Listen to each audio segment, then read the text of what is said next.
हरे कृष्ण। आज हम जानेंगे कि भगवान कृष्ण टेढ़े क्यों खड़े होते हैं।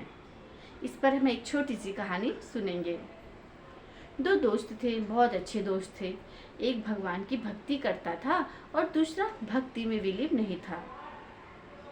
जो दूसरा दोस्त था, वो हर दिन हर समय हरे कृष्ण का जाप करता था। इस पर एक दिन दूसरे दोस्त ने बोला कि क्या तुम हर दिन हर समय हरे कृष्ण का जाप करते हो, किसी दूसरे भगवान का भी नाम ले लिया करो। तुम हर समय हरे कृष्ण, जबकि कृष्ण तो टेढ़े खड़े होते हैं, ऊपर से उनका नाम भी कृष्ण टेढ़ा है।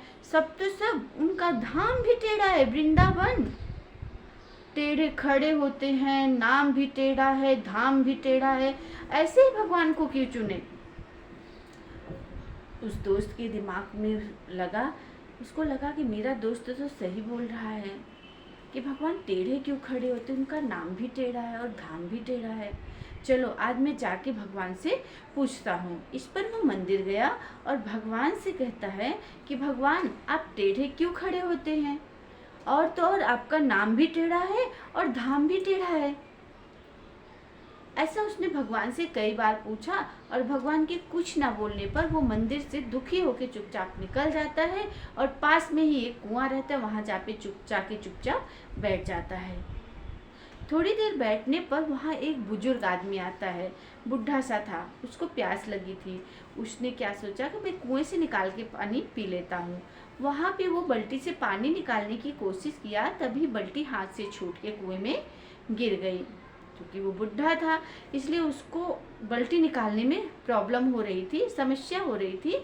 इसलिए उसने, वो जो दोस्त बैठा नहीं था कुआं पे, दूसरा वाला जो हरे कृष्ण का जाप करता था, उसने उससे बोला कि अरे भैया मेरी बल्टी निकाल दोगे क्या कुएं से। उसने बोला हाँ निकाल दूंगा, किससे निकालूं, कुछ देखिए तो उससे मैं निकाल दूं। उसने वहां पर एक सीधी सी लंबी सी लकड़ी रखी थी जो कुएं तक पहुंच सकती थी। उसने बोला भैया वो लकड़ी ले लो और उससे निकाल दो। वो गया, उस लकड़ी को उठाया और एक दो बार कोशिश किया, उससे नहीं निकला। फिर उसने बोला अरे दादा अगर ये लकड़ी थोड़ी सी टेढ़ी होती तो ये निकल जाता, सीधी लकड़ी से बल्टी कैसे निकलेगी।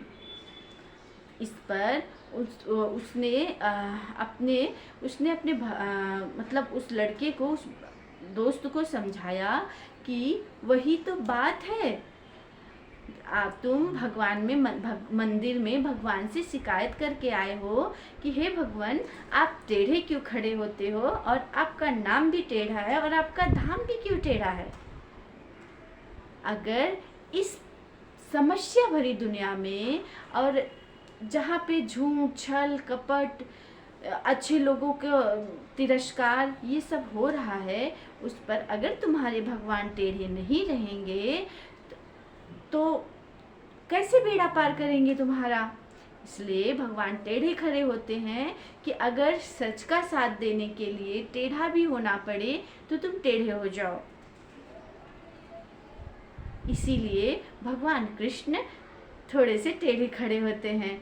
इस कहानी से फिर उस भक्त को जाके सांत्वना मिली और वो समझ गया कि भगवान कृष्ण स्वयं आए थे मेरे पास मुझे समझाने के लिए।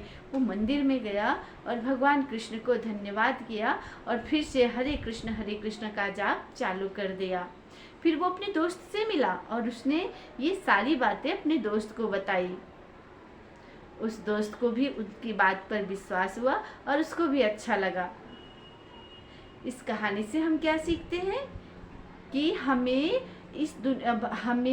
अगर कहीं सच का साथ देना है तो अगर हम थोड़े से टेढ़े हो जाए, थोड़ा झूठ बोल ले तो चलेगा, लेकिन सच का साथ देने के लिए ध्यान रखना। इस पर भी एक कहानी है, हम नेक्स्ट वीडियो में वो दूसरी कहानी को सुनेंगे। हरे कृष्ण।